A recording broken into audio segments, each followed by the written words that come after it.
another episode of the One More and I'm Out of Here podcast, coming to you direct from the Illegal Shift studio on a Sunday, no doubt. We were here on a Friday, then Saturday came and went, and now it's Sunday, and here we are back to podcasting once again. Here we are. So I will open a beer in celebration of another podcast with my buddy Jason Kiefer over there. And it's the Lord's Day, so I think this is what he would want. You know what I hate? I hate it when guys don't show up. I mean, it's beautiful. It took. I'll admit, it was a little cold this morning. It took a little while for things to warm up. I knew where this was going, but the temperature today was when my car said 54. It was supposed to hit 60 today. It didn't. And now it's, 3 o'clock in the afternoon. I don't think we're going to get to 60 today. But for crying out loud, you can play golf in the 50s. When the temperature's, mid 40s, low 50s. Play golf just fine. Went down to the golf course today. Normally, you'll have 8, 12, 13 guys show up. Me and 2 other dudes showed up today. That was it. Uh-oh. Is there a strongly worded email getting ready to be sent No, out? but I'm just... Maybe they went to church. I'm a little put off. Maybe they went to church. I got up. The people you play golf with, they need to go to church. Got out of bed early, got dressed, got down to the golf course in time to hit a few balls, prepare for the day, and wound up hitting a few balls on the range. We did a little putting for dollars, and that was it. That was it. How'd you play overall? No, we didn't play. You didn't play at all. No. I'm surprised you were down there and you didn't play, though. Why wouldn't you have just gone out and played? Well, because no one showed up to play the game. But you could play. I want to play the game. I want to compete. Right. Well, I hear you talking about golf all the time, and I love golf. I don't know that I love 45-degree golf, but I still have my golf attire on. That's why I asked if you played. Dan, I do have to apologize to you and to Robbie. With about damn time. I know. What are you apologizing for? You get it once a year. You get a once a year apology. No, we realized after last episode that was our 200th episode. You don't say. Our 200th episode. 200 episodes. And I'll drink to that. I said nothing. One more and I'm out of here. I said nothing to you and Rob about how much fun I've had doing this. And wow. Obviously I know we've had a lot. And I wasn't expecting you to keep track, and I wouldn't have been able to keep track. But since I've been uploading the audio, I see the number. And after, while we were sitting here bullshitting, I was like, "Son of a bitch, that was the 200th episode." Is there a counter somewhere that says this is your 200th upload? Yeah. Well, I mean, as I upload the audio, it shows me the previous, like what the previous number was. 200 audio podcasts. Correct. Now, video on the YouTube is a little different story. Yeah, that's less. We're I can't remember where we're at. What probably in the 80s or 90s there, maybe. I think we have over. Do we have over 100? Yeah, I think so. Do we really? I think we're over on that. All right. Because I did look at it. I can't remember now. We have 106 videos now. Some of those might be the shorts and stuff that we've put on where Rob was playing Keith Starks in basketball and. Our bonding trip to the Pride Roller Girls, those could count in there, but 106 videos on our YouTube channel. So are we going to recap each and every episode now? Oh boy, I'd have to go back. That'd take more than one podcast. I'd have to go back and remember half of them. In full disclosure, but I mean it's a big milestone. 200. I mean for 200, yeah, for 3 idiots that had no idea what the hell they were doing. A couple of years ago. That's exactly what we are. I'll take it. We're putting stuff out. And I mean, when we interviewed Eric Tanzi, when we first got to meet him, he was like, "Oh man, you guys are putting out a lot of stuff." So that's why I like to try to keep to at least 2 a week. Keep putting it out. And with all the news in this fucked up world, it gives us plenty of ammunition. So as I was hanging out, not playing golf at the golf course today, I had the radio on. And I'm listening to various newscasts. And so last night was the big primary in North Carolina. And the Trumpster won that one by 60%. He smoked it. 39 or 40% for Nikki Haley. And of course, and I was flipping around today, and one of the things that I stopped on for a minute was NPR. I wanted to hear their coverage of this. So they talked about how dangerous Trump is if Trump becomes president. They talked about, well, in his speech he didn't talk about abortion. It's so bad. Women are really, really, as if that is the only issue that women care about is abortion. I think when it comes to abortion, everyone has a pretty clear understanding of where Trump stands on that issue. So he was criticized for that. Then they talked about Nikki Haley, and they spent a lot of time talking about, she was only polling at 30%, and she got 40%. And oh my God, she might have some momentum now, and how great it is. And they're talking a lot of Democrats came out and voted for Nikki Haley in South Carolina. So they were talking to someone who's attached to her campaign, and they were saying, why do you think you only got 40%? Or, this is her home state. She was governor here. Why do you think you only got 40%? She knew she was going to lose. And he pops off with this. Well, I think a lot of people just don't want to vote for a woman. Let me tell you something. Politically speaking, if you have to say that I'm not going to vote for your candidate because she's a woman, then you're disqualified for being a political pundit or a political commentator or anyone who has any business being on a campaign, because that notion is so far from the truth. And the fact that Nikki Haley is a woman doesn't even make my list of reasons why I would not vote for her. There are plenty of women that I would vote for over someone like Joe Biden, over someone like Gavin Newsom, over someone like Barack Hussein Obama. I can give you all kinds of women that I would vote for, but the genitalia of an individual does not rate with me as far as what their policies are, how they're going to how they're going to conduct their business in their office, that kind of stuff. And that was, we have a female sheriff here in Hamilton County where we live. And they were making a big deal out of that. And oh, well, we have a female sheriff now. Okay, great, fine. We have a female sheriff. But does that tell you anything about how she's going to, address the issues that need to be addressed in the sheriff's department? How she's going to run the jailhouse, the court services, how she's going to handle prisoners? No, it doesn't tell you anything. Well, what about all the extra shit that they threw on there that she's a woman and she's a lesbian?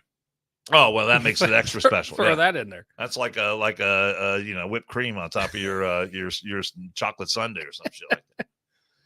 No, I completely agree with you there. Such a dumb statement to make. Policy is the biggest thing. What are you running on? And we've talked about this, or at least I've said it on the podcast multiple times.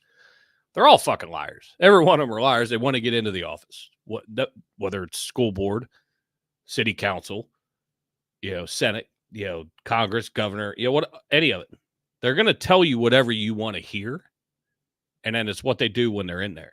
And that's whether they get reelected or not. So it's almost like they get a free pass on their policies that they ran on. But how many times have we seen, I'm running on X, Y, and Z, and then they do A, B, and C, and then wonder why they didn't get reelected. Every politician has an agenda. And and we talked about it with Pappas, if you're lower, local, then you're trying, not everybody, but some people are trying to extend, into the, up in the upper echelon of, the state house and then to Washington potentially. But you have to read through it and look at the people as best you can, because they're only going to allow you to know what they want you to know. Let's be honest. Now, you do have those ones that do follow through on what they say. But overall, I don't trust any of them, but I take the lesser of whatever evil is there. Yeah. And being a man or a woman, that makes really no difference. Makes black or white. I mean, same thing for skin color. Your national heritage. I mean, any of that kind of stuff. I prefer if you're American, which is I may skew a little bit that way, but for crying out loud, if you're a woman and you're in office, don't play that card with, well, I'm a woman and it's harder for us because it's so much more is expected. That's complete bullshit. That is complete and total bullshit. And I'm not going to get back into this discussion, but I just offer up Fannie Willis as an example of that. But what's expected of you is to govern the people that you're representing as best you can. But don't have a cop out though either. So it was an interesting week this week. One of the and I talked about being at the golf course earlier today. One of the interesting stories today was the son of Tiger Woods, Charlie, who a lot of people know because he's played played golf on TV with his dad a few times. They play in that father-son event that they all go to. And look, Charlie's a good golfer, man. He's got a good swing. He's got good instincts for the game. And so at 15 years old, he goes out and he plays this pre-qualifier down in Florida. And so it's actually 2 rounds of qualifying. You play the pre-qualifier at 4 different locations. And then out of that, I think it's the top 4 or 5 or 6 from each qualifier get to go on to a Monday qualifier to see if you can make it into the upcoming PGA Tour event. So it's difficult at best to make it through those 2 rounds. Charlie's 15, first time he's done something like this. And then I read this story about unruly fan behavior scars Charlie Woods' PGA Tour qualifying round. And I'm reading about these people. Here's some of the things that happened. Fans walked alongside Woods on the fairway, ignoring requests from tournament officials to stay on the cart path. A grandmother admitted to pulling her granddaughter out of school in hopes that Woods would notice her. A fan asked Woods if he would sign How I Play Golf, a book that was written by Tiger Woods. And this is during the round. Yeah, this was right after the 12th hole. Actual play. Fans pursued a Woods ball that was hit out of bounds so you got people running around all over the place. And generally, they're just being douchebags on the – I mean, the kid is 15 years old. I mean – how does that accrue to you in any way that is good or positive if you're going to follow around a 15-year-old kid and try to get noticed by him or try to get him to sign something or interfere or make sure he knows you exist? Well, I'm going to play in some way. I'm going to play devil's advocate. All right. I agree that this is bullshit. The kid's 15 years old and being able to play in a pre-qualifier. First and foremost, I've watched a bunch of the rounds that he plays, and the kid's phenomenal. But again, he's also 15 years old. So he's not going to handle things as well as Tiger does as a grown man. He hasn't had some of the life experiences, that an adult has. But I applaud him for wanting to go and try to do this. Sure.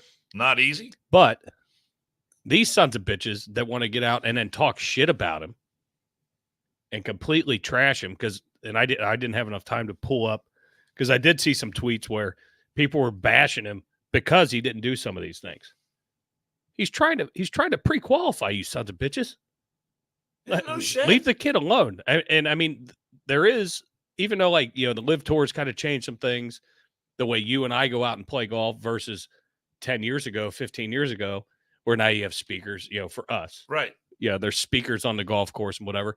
But these are sanctioned events. There is some decorum and some golf etiquette and traditionalism that's supposed to be happening. Yeah, if you want to go out and eyeball this kid for yourself, please, by all means, do that. But act like a responsible adult. Is that asking too much? Apparently, for some people, it is. I pulled my granddaughter out of school so he'd notice her. Trying to marry her off. Well, of course. Try to get into that Woods money.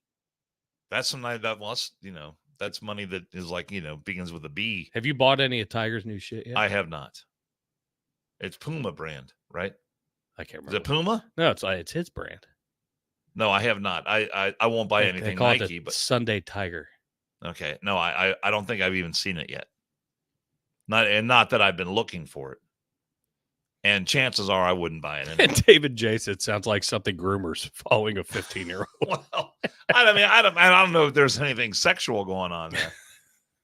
But for the love of God, it's a 15-year-old kid. I understand. I get the whole notion of being starstruck and all that kind of stuff, but I mean, just let him be. Right. He's going to have plenty more opportunities. How about you talk shit to him and then you go try to play him on a course? Just you and him. Shit. For just even $100 a hole, he smokes you. I guarantee it. I read a story about Arnold Palmer one time, and Arnold Palmer, over the course of his career, I'm not pulling that back up, by the way. By all means, was super friendly, just great with the fans. I mean, there are stories about Arnie's Army when he was playing golf, and he was notoriously wild off the tee. And so the people that were his supporters would go out, between 250 and 280 or 90 yards down the fairway, and they would line either side of the fairway. And if they could see one of his tee shots was like heading out of bounds, they would like position themselves to let the ball hit them, so it wouldn't go off into the trees and bounce back in the fairway. They would do that kind of stuff. But Arnold Palmer, I'm loyal, but that's not happening. I'm not getting hit with a fucking. But that's how much people loved Arnold Palmer, and what a great guy he was. So there's a story that I read in this book about he's out at dinner one night, and some guy, and I guess he had not a great round that day, didn't play particularly well. And so this dude shows up and he's needling him a little bit, hey, Arnie, what happened on that 12 hole? You found that water a couple times, he's like blowing up some shit like that. And Arnie's like just trying to slough it off, like, yeah, okay, yeah, I hit a bad shot. All right, no, thanks. I'll sign your autograph. I think he signed an autograph for the dude. And go fuck. And the guy keeps fucking needling him, while they're trying to have dinner, trying to mind his own business and eat dinner. And so Arnold finally got so pissed off, with this guy blowing him shit. He said, he jumped up and got in this dude's face. He said, I will play you tomorrow at Wingfoot. And I guess they were, in Wingfoot is like it's either New York or New Jersey, but I guess they were in that part of the country. He said, I'll play you tomorrow at Wingfoot for $1,000 a hole. Boom. And guess what that dude did? He shut the fuck up. Yep. Yeah. Challenge laid, challenge not accepted. It reminds me of Happy Gilmore with that big dude. Hey, shooter. I'll see you in the parking lot. What a great movie. But no, I saw that story and I had to comment on that. I mean, really, come on. The kid's in high school. He's 15 years old. Yeah. He's still gonna qualify at some point. Have a little self-respect and don't. If you want to go out and watch him play, that's fine. That's one thing. Go out and watch him. If he plays somewhere in Cincinnati, I may go out and watch him play. Oh, absolutely. But I'm not going to walk inside the ropes and wave my arms and and go Noonan when he's trying to putt. But there's assholes out there going to do that kind of stuff. Oh, hell yeah. I followed. This was years ago. Right before she went pro, Michelle Wee up at Shaker Run, and it was a qualifier round. You saw her play? Oh my God, it was awesome. I don't walk on a golf course. I walked that golf course. It was well worth walking. The back nine's got some up and down. But watching her hit a golf ball. Oh yeah. I mean, every time she teed off, it was like a shotgun going off. I mean, just absolutely amazing. She could hit it 300 yards, man. But it was, I mean, it was cool to see that. But yeah, I'm not going, hey, Michelle. I mean, and she's younger, but hey, Michelle, hey, will you sign us here? Will you sign this? No, fucking play your game. Yeah. Be respectable. That's the moral of the story, folks. But even her, when she tried to compete against the men, fell woefully short. Yeah, absolutely. I mean, she's a woman, compete against a woman all day long. Do your thing. But you want to play against the guys? And we don't need to get into that discussion. Oh, boy. We've talked about that a few times. Once or twice. All right, where you want to go next? I don't know. You had any update on the balloon, the spy balloon that was flying over the United States? I saw a headline today that they were still looking at that flying over the western United States. They were telling the American people that it was not a threat to national security. That's what they said last night. Well, I just found the headline again from the 50-foot tall, 2-foot payload. They did not feel that it was from China, that it was an amateurist balloonist, which I don't even know what the fuck that is. Well, the New York Post is saying it was a hobbyist device and has already left American airspace. Where'd it go? Because it was over Utah traveling east last night. Yeah. Where'd it go? I don't know. But it's a hobbyist device. Did a weather front put it over Canada? And that's fine. Canada can have it. NORAD was first alerted to the balloon's presence as it flew over Colorado, drifting in an easterly direction towards the path of the jet stream. The Department of Defense told CBS News the object was actually a hobbyist balloon, did not provide further details. David J said, I heard it was shot down by Dead Lake because it's over Colorado. Well, he was sitting on his balcony. Well, he promised he would do such a thing, did he not? He did. I think he did. He did. Maybe on this very podcast. That might have been episode 179 or something like that. I think of it. Okay, Rain Man. How many toothpicks did I just drop on the floor? just taking a stab at it. Well, yeah. The funny thing is, I'm probably right. I'm gonna go. An excellent. I'm gonna go back and look.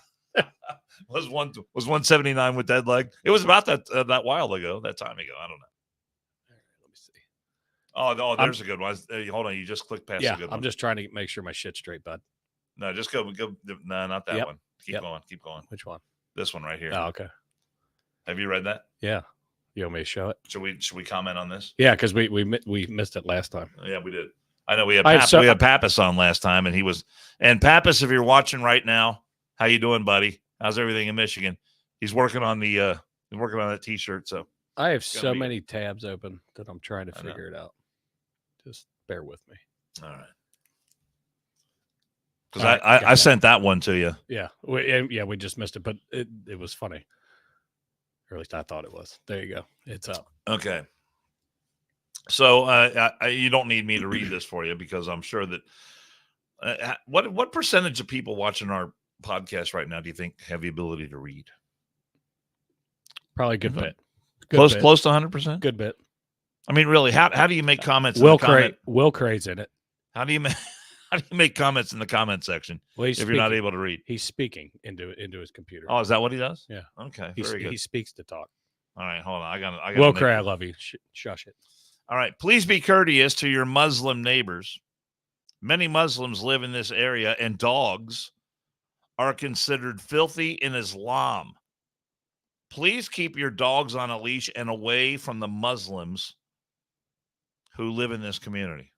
This is something that we would see, you and I, on the Watchful Eyes of Anderson or Watchful Eyes of whatever community. Go fuck yourself. This is exactly what you will see is some Karen putting this shit up. Yeah. And I would find out who that person is, and I would make some other type of letter and put it on their front door. I know. You know what? We should have used this when Pappas was here because he's custom made for this kind of shit. Oh yeah, this would have been right in his wheelhouse. Right in his, I mean, tee it up. He gets in weeks long social media battles over this kind of shit. This was funny when you sent it to me though, because I was reading and I thought it was a joke at first, and I'm like, oh no, I think that's real. I was zooming in. I was like, that's real shit. Yeah, it's like I can't read down there at the very bottom what neighborhood it's from, but someplace Frost Meadows or Fast Meadows or someplace like that. David J said he's going to post it on the naval ships. That's perfect. But no, look, Pitt Meadows. Chances are your neighbors and their dogs lived there way before you moved in the neighborhood. Where the fuck? So and here's the deal. At least if you ask me, if you're an immigrant and you want to live in this country, you got to be willing to do like the Americans do. I'm tired of all of these, especially the illegals, And then did you see the story about that young girl from here's Alabama? Here's a fucking shocker. Pitt Meadows, British Columbia, Canada. Oh, that's where it's from, Canada? Yeah. Shocker. All right. Either way, it doesn't matter. Canada, United States. Shocker. Not shocked. Sorry, Ian, if you're watching. 86.34 square kilometers. 33 square miles. Population of 19,146 in 2021. So obviously Canada deals with that a bunch, and I know that, but not shocked that's Canada. No, a Karen from Canada. Well, they can have them too. We should make a shirt.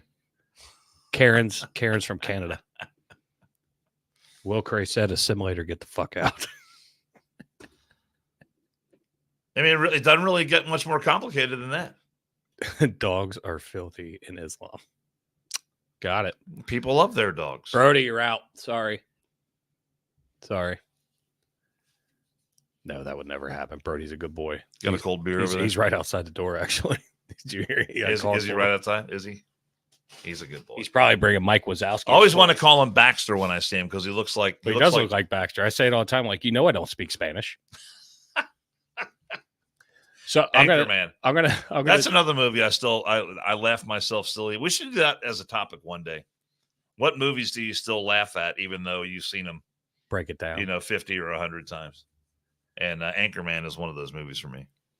So I found this story, and this is this will be reminiscent to Dan. Dan didn't know anything about this before. And I feel really bad for you. And you had a bad day already, and I didn't know that you didn't get to play golf. And I know how salty you get when you don't get to play golf. But it's a shame. I am a little salty. It's a shame because your favorite festival is now no longer going to be a thing. And this is reminiscent, I'm sure, of your bachelor party. Well, let me... Can I name a few of my favorite festivals? Yeah, go ahead. Please do. Please walk me down this primrose path. Well, I'm just saying, I enjoy the church festivals that come in the summertime around here. Here in the area we live in, church festivals are huge in the summertime. I know we're particular to St. Veronica's and Immaculate Heart of Mary. Delzati, because our buddy, our buddy Franco's over there with the who's a podcast guest, Delzati food truck, and we got the World War II battleship grill going over there and cranking out the Delzati sausage. Those are some of my favorite festivals. Let me think of another one. I'll just go with those two for now. Okay. Well, I just want you to know that I'm thinking about you, and right. And I'm gonna do everything I can to get all of the One More and I'm Out of Here Nation to write a card for you, a sympathy card. I might need that. Because Japan's Naked Man Festival ends after more than 1,000 years. 1,000 years? 1,000 years. Damn, that's a hell of a tradition right there. All of these Japanese guys have been, so I have to read this. The annual event, commonly known as the Naked Man Festival, came to an end after nearly 1,000 years due to the declining population in the area. I'm not even going to try to pronounce it. Commonly known as the Naked Man Festival, involves hundreds of loincloth-clad men gathering at some temple in Oshu to wrestle for ownership of a bag of talismans blessed by the temple's chief priest. I think I've seen video of that before. I'm sure you have. It's called your bachelor party. Festival, which dates back more than 1,000 years, is held annually on the 7th day of the lunar year. The decision this is what cracked me up. The decision is due to the aging of individuals involved in the festival. It's right around your bachelor party time. And a shortage of successors. Well, you've got a bunch of naked men wrestling. I'm not sure you're procreating too much. Are you saying that the up and coming younger men don't want to participate? Well, so guys in their late teens and early 20s don't want to be part of this? There aren't that many there because these men have been wrestling for so long that they're not wrestling with women. While efforts were made to continue the festival to the best of their abilities. I didn't know the Japanese were having such difficulties with their population. Well, apparently where this is. How about that? In order to prevent last-minute cancellations or disruptions in the future, the decision to cancel the festival itself has been made. So, buddy, I am really, really sorry. I saw that. I knew you were going to be heartbroken. Well, but I was like, you know what? I think it's a bad day for you now, especially. I did spend some time when I was in the service. Oh boy, in Okinawa. Oh boy, so I'm familiar with some of the Japanese traditions. I thought you were gonna say what? I did some time wrestling naked men. I did not participate in this particular event. Had they had and again, I think this is probably more a mainland thing, but had they had this event on Okinawa, I might have attended just to see what it's all about. Would you have participated? If I had been invited, you never know. Oh my God! Saying. I just threw up in my mouth a little bit. What? Pictured you? Was back in this. I was a younger man. I was back in my 20s. That's why that was your bachelor party. Well, I'm just saying. Wilker said, "No, I love going." Oh, I saw that. And here's the thing. It just made me giggle. And I know we talk a lot of politics. Hey, hold on. Go ahead. I know we talk a lot of politics, and it's pretty funny though. We hit some all off the bat topics, but I saw that and I was like, oh, I've got to throw that one in there. That's good. That's a good one. But when I lived in Okinawa during my tour in the Air Force, I never posted a sign anywhere because I lived in in an apartment building, a hostel with 30 men. Well, no, it was catered mostly to Americans, but there were Japanese people living there too. You chose to live out of barracks, and I didn't put a sign up saying, "Hey, you Japanese people, some things you do are disturbing to me, so please don't do that anymore." I didn't go there. It's because you're not a Karen from Canada. But Muslims in Canada feel free to tell their neighbors how they need to treat their dogs because it could be offensive to them. See, I didn't do that when I was in someone else's country. I didn't go there expecting to be able to vote in their elections because I wasn't, a Japanese citizen. It seems like it was all common sense to me, but yet some people haven't been able to grasp that concept. I would say you'd have a good chance. You'd have a good chance of winning. What, the naked man? Yeah. I'm bigger than most Japanese guys. You are bigger. That's where not all. I mean, there's some Japanese dudes out there that are pretty stout. I mean, I'm sure there's a couple sumo guys that go in there that are probably I probably wouldn't want to face them. They're probably the rating champs. They're the they're the ringers that they bring in. I might be a little more agile. But can you imagine what you would do with all those talismans blessed by that ancient or that priest? Can you imagine? I don't even know what. So are there multiple? Did it say there's multiple talismans? It says talismans. I don't know. So there's multiple. There's many. Apparently. It's probably the same shit Bill Murray got from the Dalai Lama. That's probably what it is. And then what do you do with that talisman once you? I don't know. Once you get one, I don't know. I've never had one. Right. I've never had one either. I don't know what you do with those. It's pretty good though. I mean, you hold it. Obviously, it's sacred. It's this sacred object, and then you're going to have the blessing of that priest. Now, what if that priest is a complete fucktard and didn't even know what he was doing? He didn't even know what he was blessing. That would be the questions I'm asking. What are you blessing it for? Because that's going to dictate whether I want to get into a pit with a bunch of. I'm sure it's some sort of fertility ritual with a bunch of. Well, apparently it's not because it worked for 1,000 years. I mean, whoever the new guy is, they didn't check his resume. He should be fired. That sucks though. 1,000 years that went on. And the Japanese people have their own way of having fun. Oh yeah, obviously they have a great time. They do things to the average American that may seem a bit odd or unusual, but I mean, look, that was the first place I did karaoke, and this is back in the early 1980s. They call it karaoke. But I walked in there and I don't know. I might have told the story before. Oh, 6513 said his Muslim dog's offended by this. But I lived in this apartment building, and so it was set up on this hill a little bit, and then you go out to the street and you walk down, make a right hand turn at the corner there, and I mean really it's shorter than the distance from where we are now to my house, so it's not a long walk at all. Maybe about half that distance, okay? Maybe less than that. But anyway, it was right there. And I would go into this. It was a local bar. I'd go in there and have a couple of cold Orions. And I'd sit there, and there was this machine in the corner that sort of looked like a cross between a slot machine or a jukebox, and it just, it's all Japanese writing. And I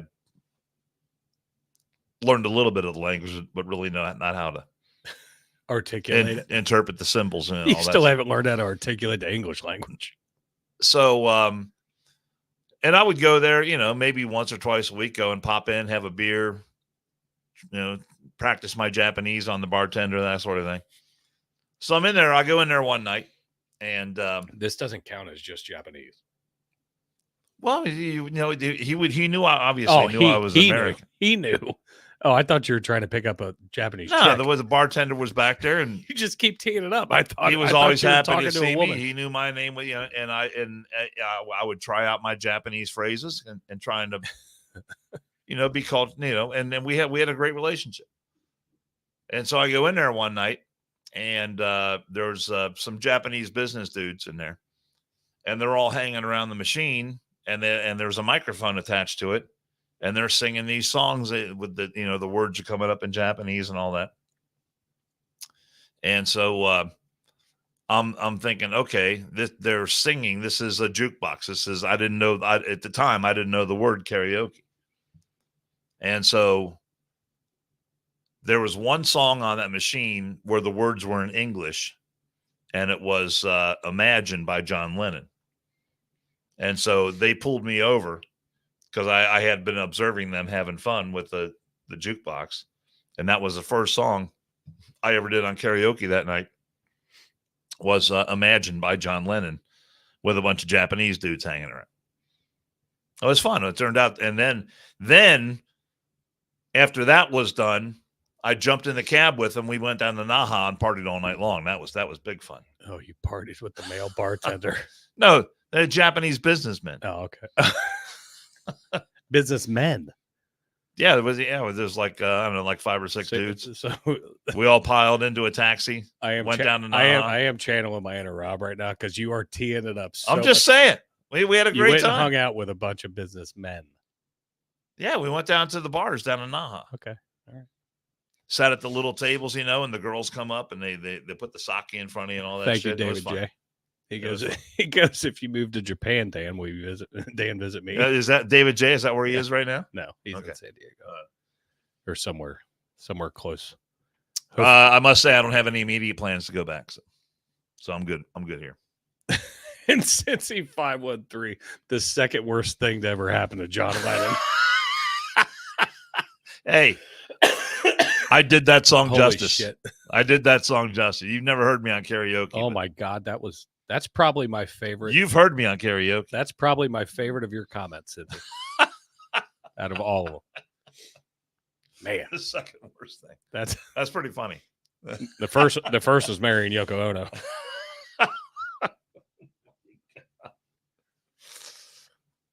Well, I know it's not. You are sharp today, man. I know it's not too fucking soon. That's pretty good comeback. I know that's pretty good. I like that.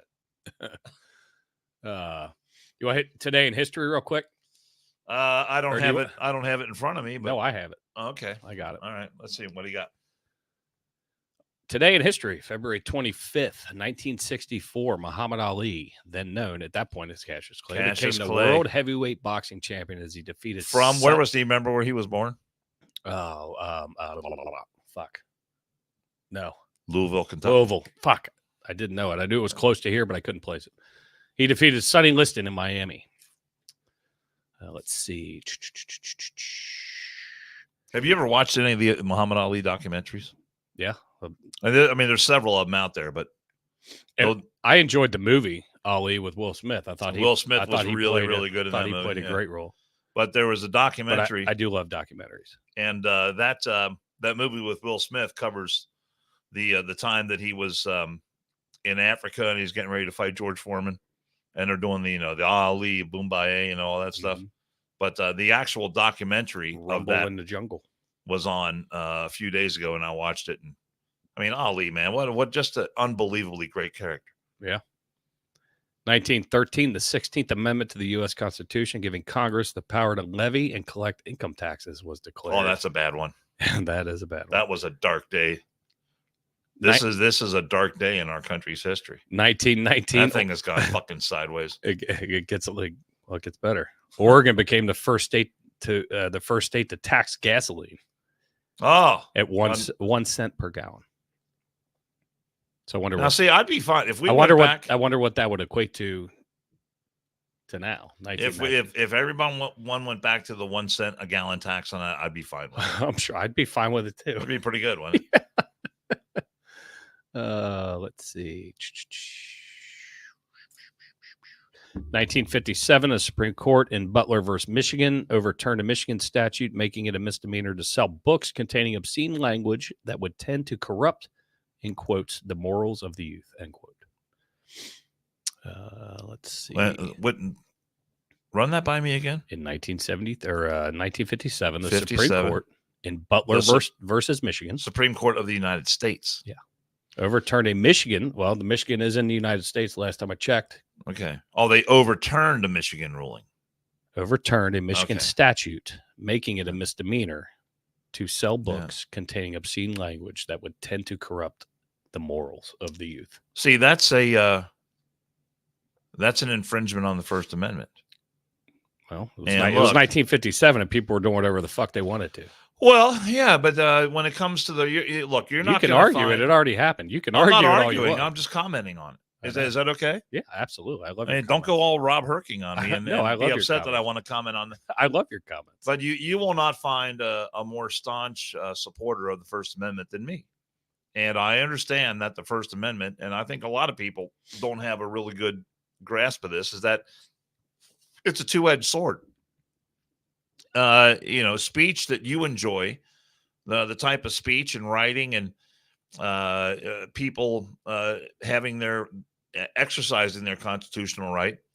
On one hand, it can be something that's fine with you, something that you enjoy, or on the other hand, it could be something that you hate, something that you dislike immensely. Well, I'm pretty sure. But that speech, no matter how offensive, is protected by the First Amendment. No, I agree with that. I'd be curious to see after 57 what happened with this, because I'm sure it was in court multiple other times. Well, the thing is, I think with the First Amendment, it sort of has a way of water seeking its own level. It sort of has a way of all coming out in the wash and things equaling themselves out. But the thing is, you can't have government involved in determining what people can see and what they can't see. Now, a lot of people will make the argument that, well, Dan, what about, all these conservatives want to ban books in school that they don't want, certain books that they don't want kids to read.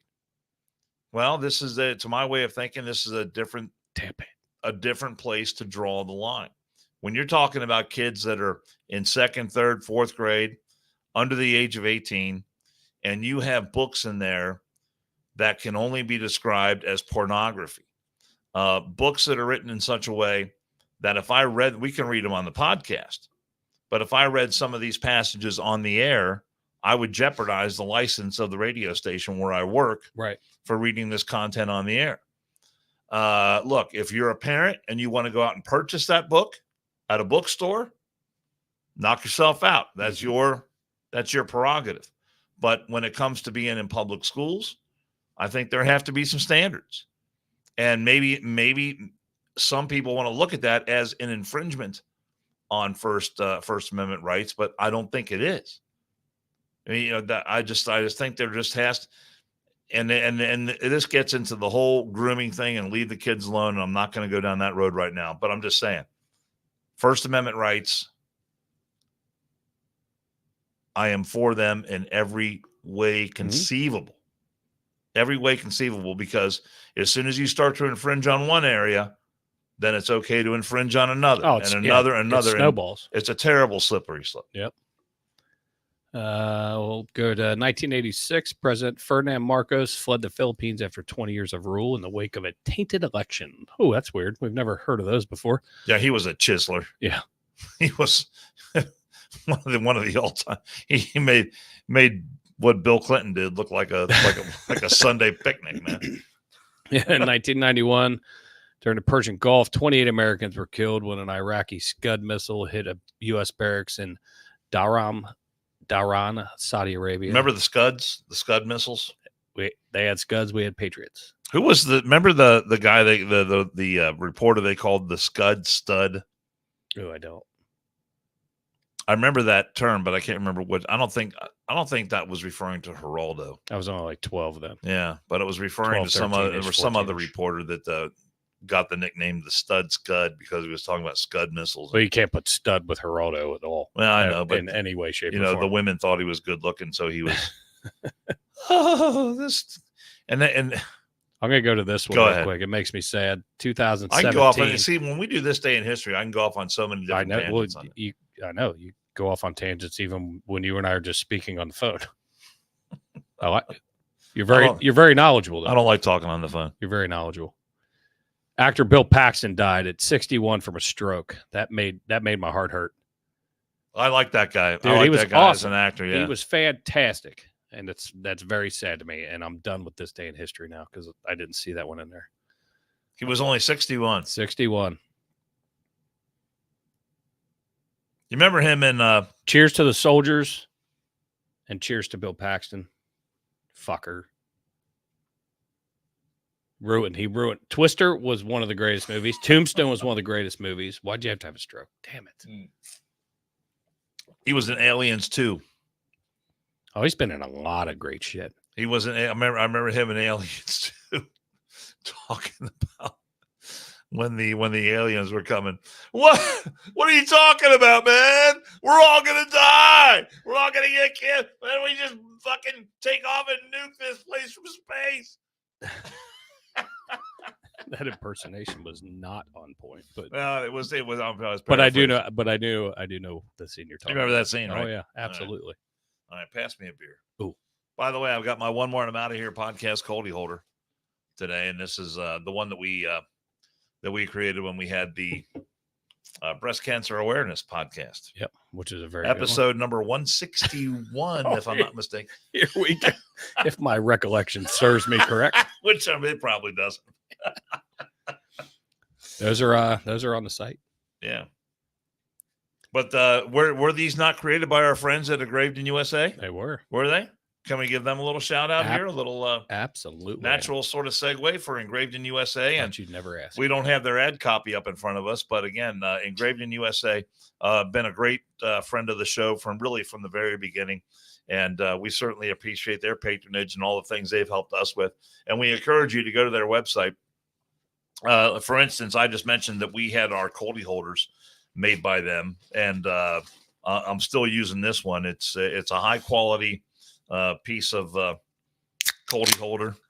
Koozie, I think, is the common term. Coldie holder, koozie, that a lot of people use. It's a high quality koozie. It is at high quality, and all the items that you can get in Engraved in USA are of that high quality. We have given our guests on our shows gifts over times that have come from Engraved in USA, and without exception, each and every person that has received a mug or a tumbler or a keepsake that has gone through Engraved in USA, they are just blown away by how beautiful and really memorable they really are, and they do such great work. It's actually hard to describe all the kinds of things that you can get. But if you're, I don't know, wedding gifts, a special birthday gift for someone, it doesn't matter the age. I mean, it can be anything, literally anything. They can do great work on that and make something that is one of a kind for you and your loved ones and people that you care about. So we encourage you to check out their website, engravedinusa.com. And 682-2557, area code 513. Those are the ways to get in touch with Engraved in USA. Yeah, you can hit our direct contact, Rich at engravedinusa.com. He's a very close friend of mine and of the show, obviously. But yeah, he does great work and very very quick turnaround from what I'm told from people that have ordered from him. So, and actually, Megan's on. She's in the Facebook chats. She said they do an amazing job, great quality. They made a bunch of stuff for her. She was our guest on the breast cancer one episode that we did. So, yeah, they do a great job, and all kinds of stuff too. I mean, like, from the Yeti type tumblers to engraving glass. I mean, they do all kinds of stuff, and they're just improving. They keep changing what they can do. So we love them. Yeah. I mean, multiple color. I mean, don't even get started on the color stuff. I mean, the multiple color stuff they can do. It's that. Look, there's a lot of places across the country. You can get this kind of stuff. I need to put my mug out front. But when you talk about, I mean, cutting edge, and they're on the leading edge of all this stuff. It is fantastic. And something I think is cool in this, I mean, we're done with the ad read, but what I think is cool with what they're doing is, I mean, they literally, Tim travels around the country hitting all these, because the microbreweries are have been blowing up. Yeah. A lot of them have mug clubs. A lot of them have, they want, personalized glassware. He goes around the country and gets all these people on board. And I mean, their business is just booming. So, give them a look. I'm sure you can find something. They help us out, with our stuff. Which I had the banner scrolling, but our merch, some of our merch goes through there. So give that a look if you want some one more stuff. Obviously, I got to do a shameless plug. Cincy513 just had 2 great comments. He says, literally, first time I've ever heard Coldy holder. Really? So you're welcome. You feel free to use it whenever you want. Spread that term far and wide. I've heard it a bunch. We love, because I've been saying it for the last since the day you've known me. I think my dad would say, "Hey, give me my Coldy holder." I think he was trying to say, but what a great term. He was just drunk, and that's just how it sounded to me. What a great term. A beer is described as a Coldy, and it holds your beer. It's a Coldy holder. You don't have to explain it to me. Pretty simple. And then he says, for Engraved in USA, do they do large balloons? May or may not be for spot purposes. Rich at engravedinusa.com. Shoot him that question. Oh, fantastic. But Jason, I was very concerned about you this week because I saw a couple of things that pertain to you and your wonderful new truck out there, which I love riding in, by the way. It is a beautiful F-150. I do like it. Ford pickup truck. 2023, right? Correct. Is that right? Beautiful. But this news came out today that Ford has stopped shipping its all-electric F-150 Lightning pickup trucks. They claim, which we hit on a few episodes ago. We talked about the production. The production was ramping down. Yeah. So they claim they're doing this for quality inspections, but the truth of the matter is, no one wants to buy those fucking things. Correct. Yeah, I mean, even with the subsidies, they're still losing like $30,000 or $35,000 per unit on these things, because the market forces just are not there for them to produce them at scale. If they produced F-150 Lightnings, and look, I know a lot of people, and there's probably a lot of people listening to our podcast right now that drive an F-150 pickup truck. Out of all the ones I've talked to, I don't know a single one that wants to purchase an electric battery-operated F-150 pickup truck. Not a single one. And again, that's anecdotal, but I think there's a great majority of people out there who are pickup truck owners that have no desire to buy an electric pickup truck. They're not ready. Hey. There's some people out there that want them, and that's great. If you want them, then pay for them. The government, your tax dollars and my tax dollars are helping to pay for these things, and that's just not right. For the government to try and pick winners and losers on this and decide that everyone is going to need to drive an electric vehicle to save the planet. Last week it came out that Joe Biden decided to scale down on his EPA directives that were going to force all these companies to have electric vehicle sales at a certain level by the year 2025 and then on to 2030. So what happened is that, and you Google this. If you don't believe me, Google it and Google EV sales or EV cars piling up at dealers or dealer lots or EV sales, falling off the cliff, or Google anything like that. And you'll see article after article about how dealerships cannot sell electric vehicles right now. They just can't do it. So this whole notion that we should have electric vehicles for this, that, and the other thing, it's not driven by market forces. It's driven by government fiat, and that never works ever for anything. Sitsy 513 says, I have a GMC Sierra that runs on bald eagle blood. But not electricity. But then, so six eagles per mile. So that was pertaining to you because I know you like your gasoline powered Ford F-150. Yes, I do. But then I didn't know they could have an issue with their front wheels locking up. Did you know? I had heard that. I can't remember which models it was, but I had heard that. And the video that I sent you looked just like your truck. But I did not. I had not seen this one yet. All right, here we go. Let's see this. Let me expand that. See, that's almost the same color as your truck. I'm coming in hot. Look at the guy driving. No, there's nothing wrong with it. Look at the guy. He's pretending like, what are you looking at? I'm just taking the action. He has lost half his Coming rim. in hot. At what point do you stop? At what point? Maybe he's hitting the brake. I'm coming in hot. I was these trucks have rear wheel drive.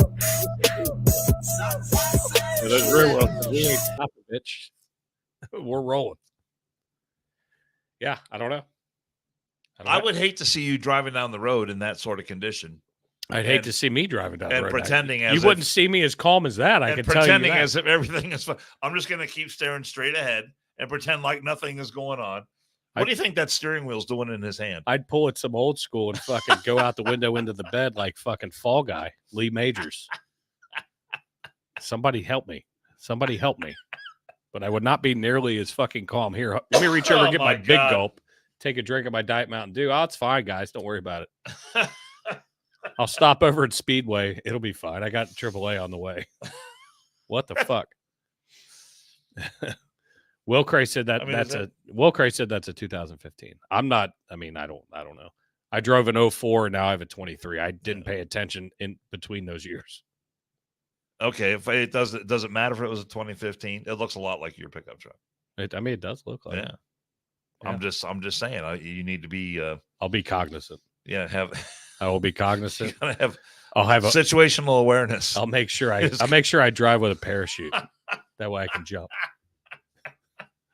You sent me that though. It was funny.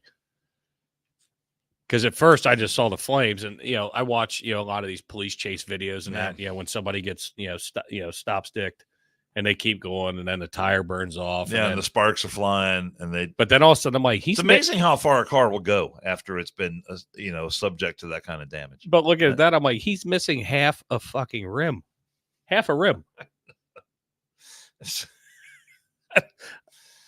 Yeah, it's fine. But his insurance company is going to say, you know what? You had a chance to stop a long time ago. I want to see the other side of that truck and see if he had his turn signal on, a signal to lane change into the fucking exit.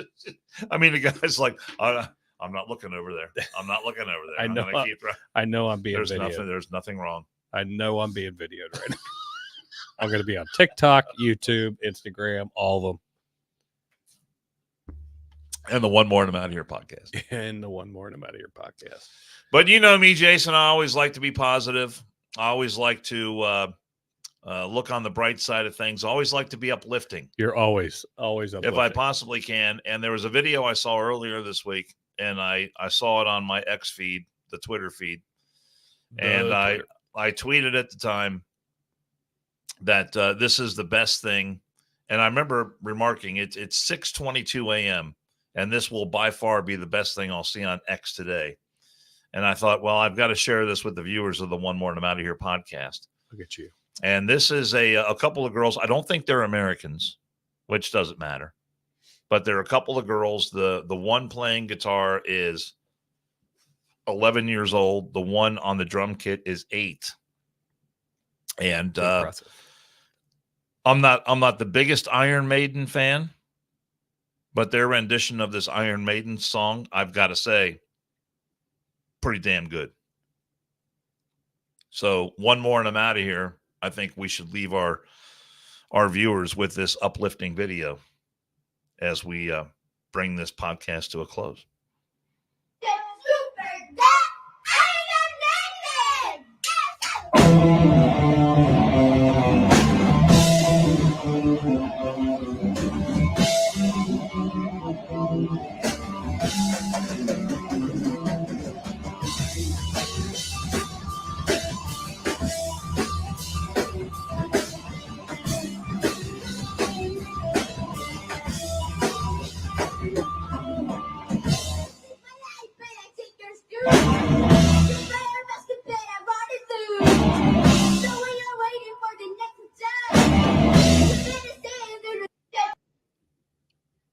Pretty. Did you stop it? Yeah. Well, I mean, it was going to just start over again.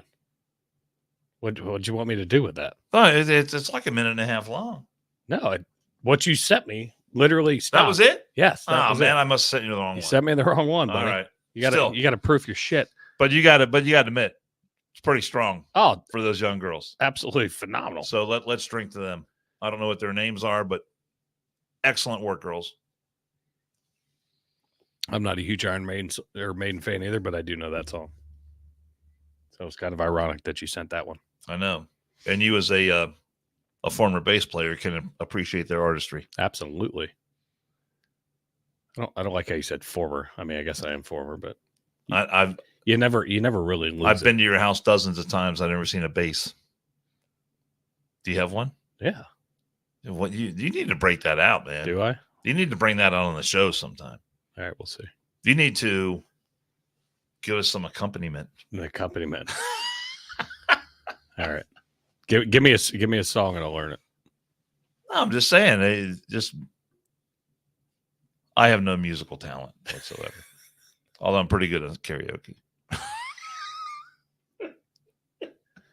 That's what all the Japanese businessmen say. Imagine all the people. Dan, I'm going to ask you a question. Actually, I'm going to ask you two. All right. First one. How many Japanese businessmen have you been with? In the second. I partied with several that night. In the second. Do you manscape? Oh, my God.